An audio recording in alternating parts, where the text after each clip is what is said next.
What's up, movie nerds? It's your girl CC, and let's get candid about Run. I'm not even gonna sugarcoat it. This movie was bad. Comically bad. Just a whole dumpster fire all around. Oh, I wish I hadn't seen that. The acting was over the top and phony. The story was confused, pointless, and riddled with plot holes. And the CGI was so bad, you would think they asked ChatGPT to make it. I mean, honestly, it's just as bad as the Avatar: The Last Airbender movie and the Fantastic Four movie of 2015. Oh, yikes. But that's just my initial review of the movie. Keep on watching to see the full review and whether or not you want to give this movie a shot. There will be some spoilers and the reasons for the rating. You have been warned.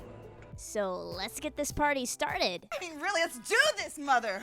First up is acting, which I give a 2 out of 10. I would have given this a 1 if not for the actors' sincerity towards the script. Again, the acting was over the top in some places, stilted in others, and sometimes they didn't seem like they acted enough. Oh, I can't watch this. But at least it kinda seemed like they believed in what they were doing, I guess. I mean, the scriptwriter and the director are the real people to blame here, because I honestly think that these people can act better. Oh, brother, this guy stinks! Now for the story and script, which I give a 1 out of 10. Alright, so this is what tanked the entire movie. First off, I don't think this movie knew what genre it wanted to be from the get-go. It went from rom-com to sci-fi to thriller/horror, and then flip-flopped between all three of these throughout the entire movie. Hey, pick a lane! The first bit of the film just dragged on. I mean, like, get to the point. Not to mention, some parts of the script were just plain cringy/corny, upset the vibe of the moment, and just flat out contradicted itself in some places. The stuff that contradicts the other stuff. Also, if I could tell you one line that just stuck with me because of how cringy and stupid it was, and I kid you not, this is word for word what one of the characters said to the guy with gun experience. What's the point of being a sharpshooter if you ain't got nothing sharp to shoot? Legitimately, no one could have made a worse alien movie. The aliens were all powerful, super quick and intelligent, with body armor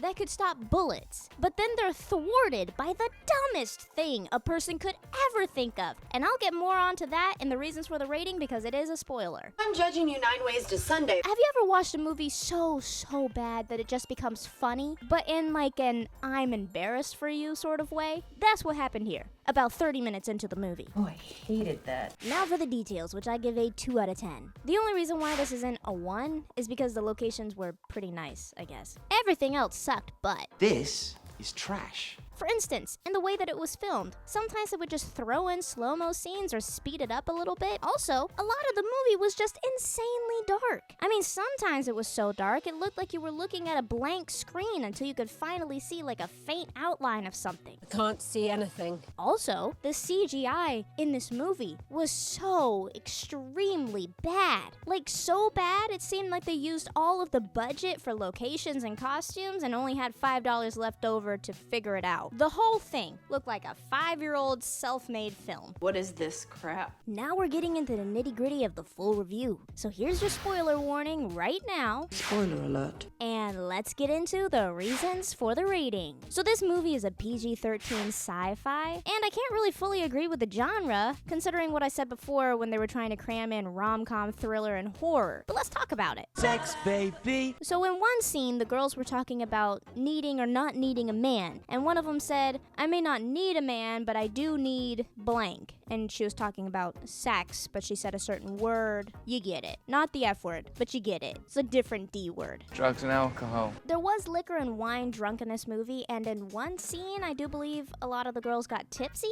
or drunk, but it wasn't a long scene, and nothing happened. Language. There was a moderate amount of language in this movie, but a lot of it was cringy, clunky, and not written well, just like the rest of the script. There were 10 D words, 7 A words, 3 S words, 2 heavy uses of the Lord's name in vain, and 5 others. Time for violence! So along with the language, I think the violence is where we get the PG-13 rating, and this was supposed to be an alien Armageddon, but you're mostly just watching an 8-person group of friends. You see some scenes of like the outside world and like the aliens attacking some humans, and there's some blood splatter here and there, but the CGI is so bad in those scenes that it's just, you just bust out laughing really in the theater. Like, it's not concerning at all. It doesn't look real in the least bit. So there were 9 real deaths in this movie. One was a person who was snatched off screen during a broadcast. One was in the beginning with a man and his dog. 4 of the girls in the main cast were killed. None of those were graphic or scary. I mean, the CGI kills any vibe of it. Got bad vibes here. And then all 3 of the guys in the main cast were killed. The last remaining girl of the main cast manages to shoot one of the aliens in the head, and then you see green blood splatter and the alien dies. And she survives, somehow, before the massive airstrike on the entire world happens. Which, yeah, the world leaders decided an airstrike was the best way to kill these extremely powerful aliens. And then they were like, and then the humans can pick themselves up by their bootstraps afterwards. Which then brings me into my new segment. I have questions. How can an airstrike kill all of the aliens yet leave the humans alive? I mean, it's an airstrike.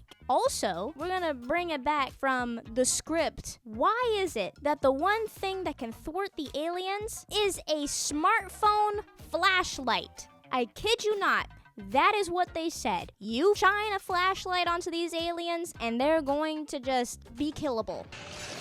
How did the president know that anyway? Was he just telling his army folk to just whip out their phones and start flashing aliens because nothing else worked? How do you figure that out? Also, how could the aliens shut off the power to the entire world? How do you even do that? And why won't they explicitly enter homes? Literally, it's said in the movie that as long as you're inside of a building, you're safe. They can't come in unless you invite them in. Why, if they're supposed to be these predators who are trying to kill every single human or whatever, why won't they enter homes?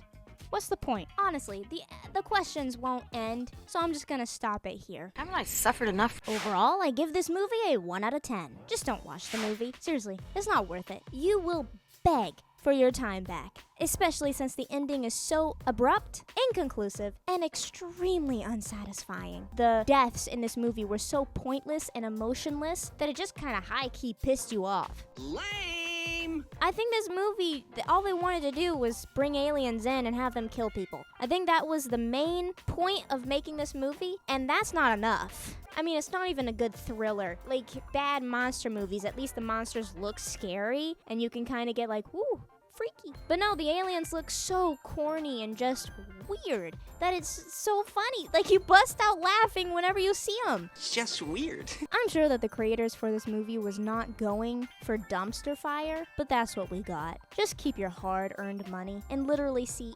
anything else that's in the theaters right now. Wrap that up and give it to a child on Christmas, because we're done. Hey, don't go yet. There's still more to see. Click right here to see my review on How to Train Your Dragon. This is an adaptation done right, and what all live-action adaptations should strive to be. Disney, take notes. Anyway, thank you so much for watching, and just remember, once you pass the popcorn to me, it's okay to talk, it's okay to text, and I'll see you later. Bye!